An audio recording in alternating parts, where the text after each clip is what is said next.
Hi everyone, back again with Danny Duck.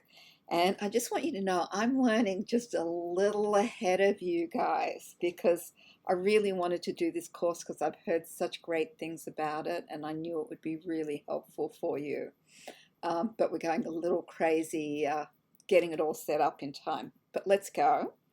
So I'm going to set up a new, you can see we've been experimenting here. I'm going to set up a new doc, Command N on a Mac, You'll Control be N on a PC.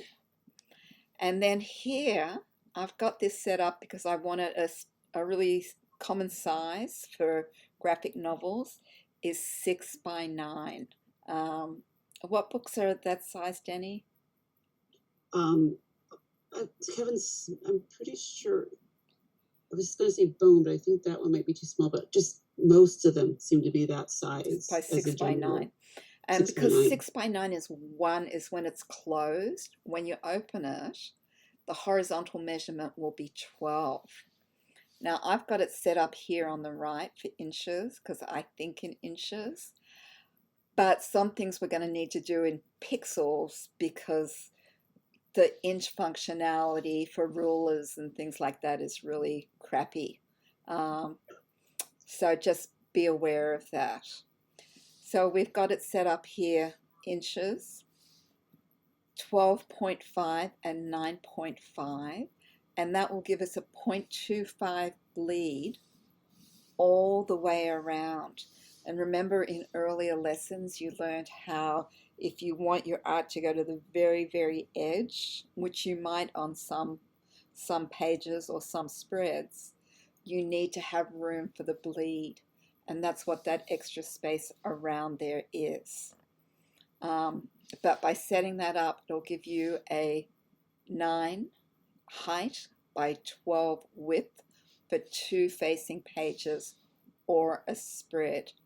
If you want to name it right here.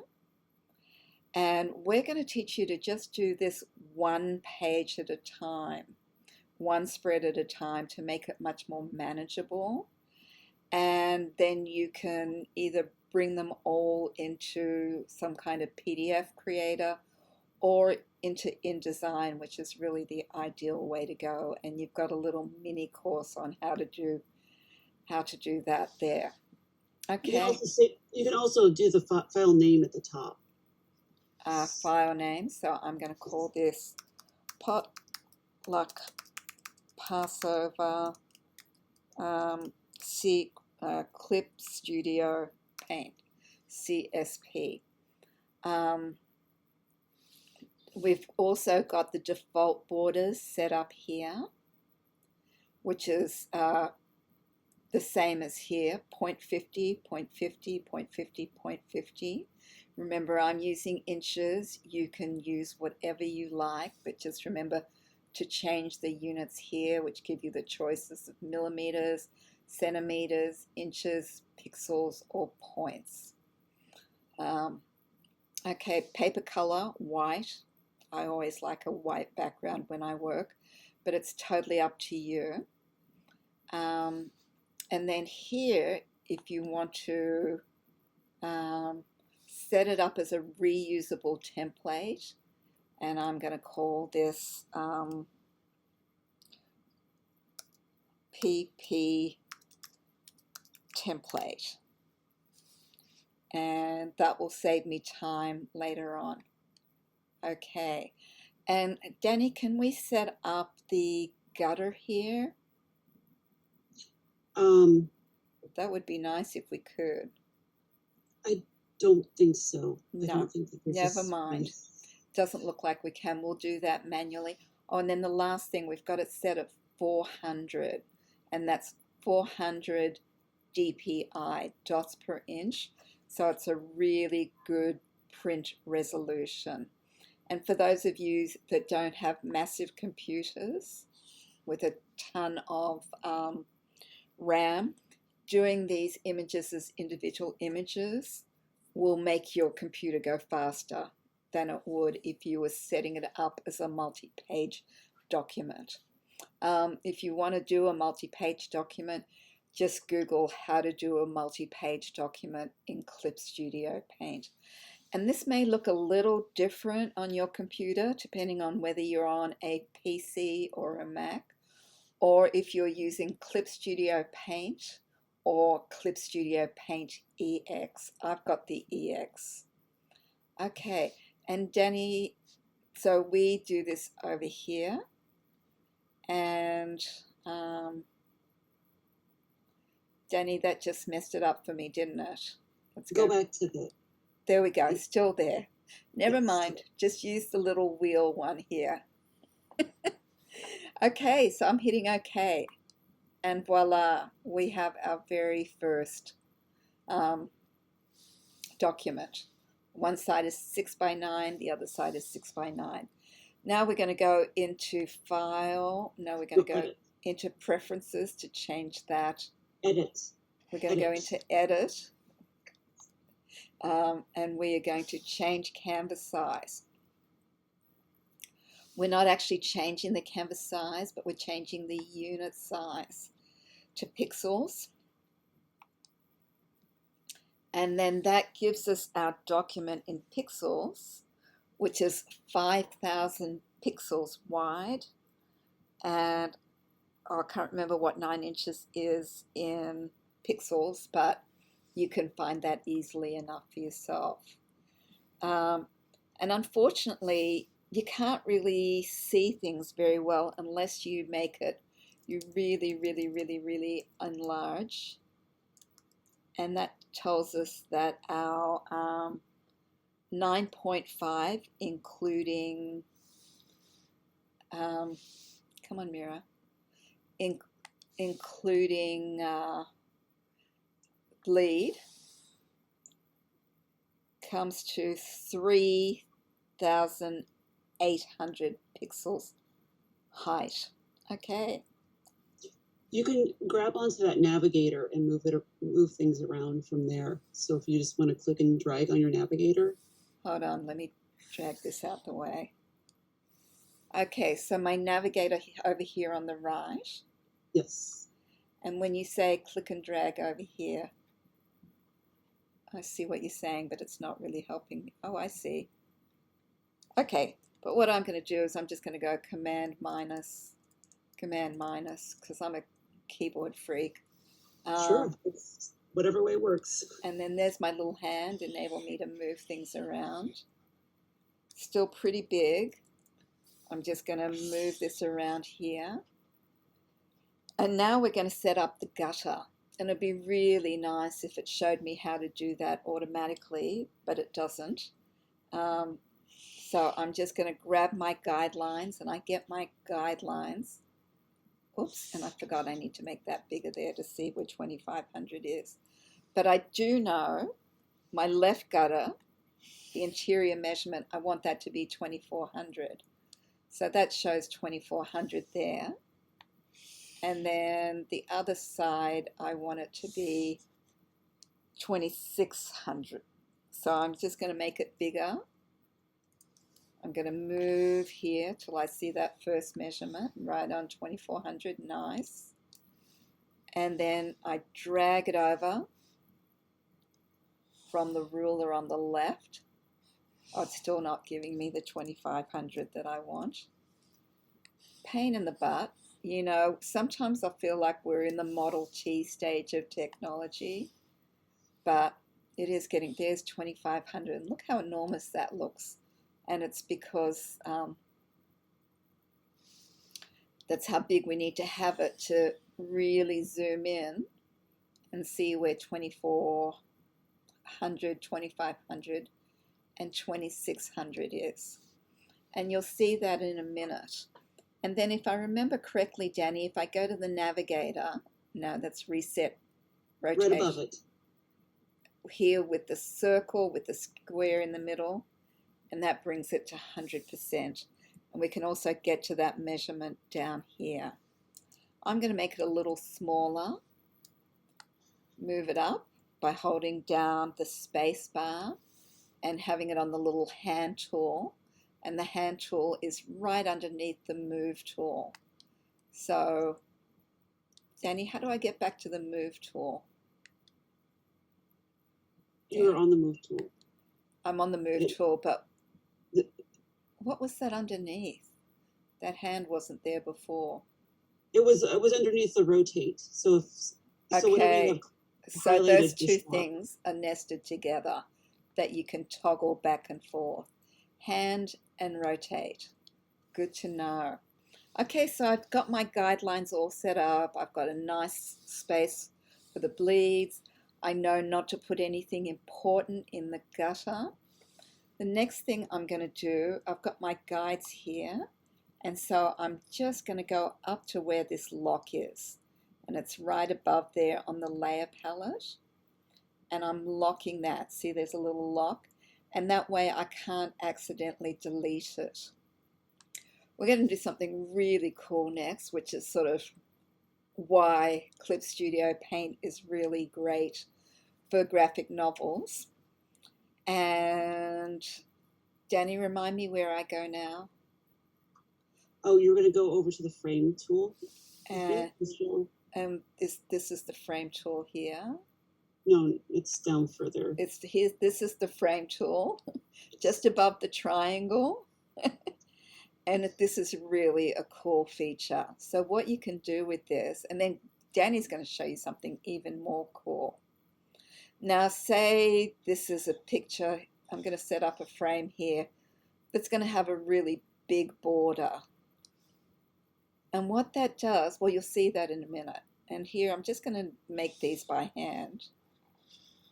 And I'm going to send it right to the gutter here. And I know it's going to be safe here. And then maybe I'll set one more up here that actually bleeds off the edge. Ooh, exciting, isn't it? And so I want you to see over here in the layer how what happens is it makes all these new layers. This is the one we're on right now, so I'm going to label this right bleed. Okay, and then I'm going to click on here. Okay, and now I can see that it's my lower left, and I'm going to name that. And do I name the frame or do I name the layer? Whichever you prefer. I prefer the layer. Lower left panel. Okay, return. And now I'm going to click on this one. Oops, I need to click on the layer. So we can see this is the last one that we haven't labeled. And we're going to call this one, come on.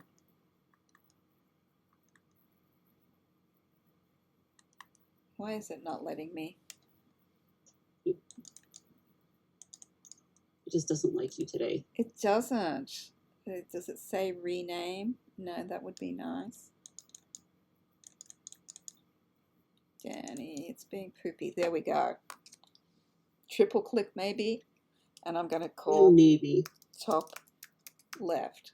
Okay, so really, really, really, really get in the habit of naming your layers. It took me years to learn to do that, and it makes things so much easier. So now I'm going to go to a brush tool, and you're going to see the magic happen. And Danny, what was the smoothing thing that you taught me?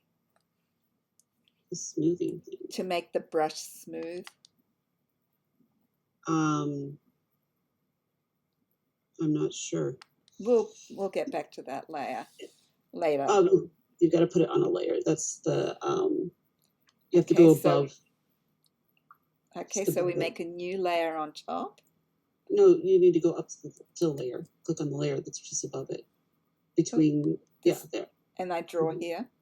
Yeah, you can draw there. Yes. Okay. I'm going to pick a different brush.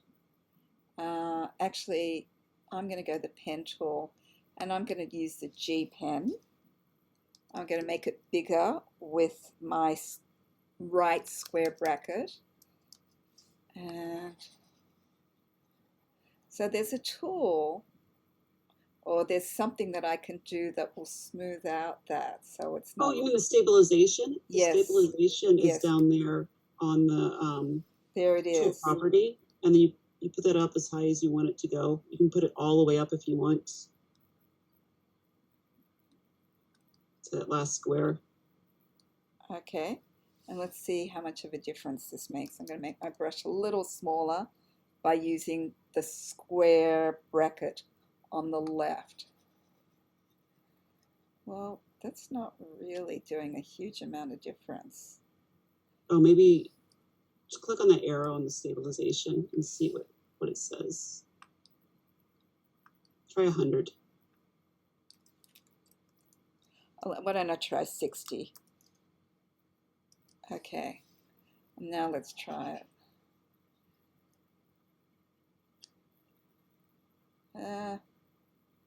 Not thrilled with that.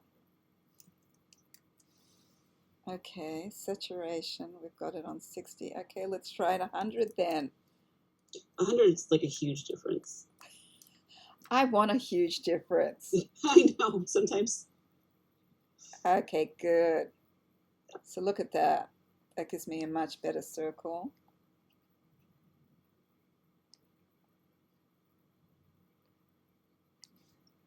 Okay. Oh, I do I have love fairly drawing. steady hands, and I still find myself using the stabilization. I do not have steady hands. One, I'm old. Watch this. I can't draw outside. Is that amazing or what? I love that. Now, say I change my mind and later on I do want to draw outside. You would just create a layer above the panels, a separate layer above the Okay, panels. so on my Mac, I go to the bottom, I click New Raster Layer. And drag that all the way to the top. Oh, and then I need to drag that all the way to Sesame Street at the top. Yeah. Is that where Sesame Street is? No. Okay. Oh, so you can't tell me how to get there. Okay. And see, okay. Well, just imagine, woo. Yeah, you can see I've got really bad shakes today because I'm very stressed at trying to get everything done. Okay, so that's cool. And now I've got this here. And that's because it's white. Does that mean that's where my frame is? Lower left. It looks like it, yeah. Top left, yeah. Guides, right bleed. Okay, so let's go. I'm in the pen tool, yes. Well, oh, I need to make another layer. So you're going to end up... the layer there. It's... Make it... No, that's not showing. Oh, because here's why. I need to make the layer on top of this. No, maybe it's the right bleed. Maybe you have to click on that thing that says right bleed. I wonder if I lost that. Okay. Whoa.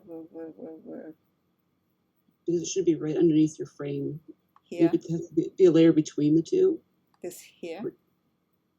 No, the one above it. Okay, 100% normal.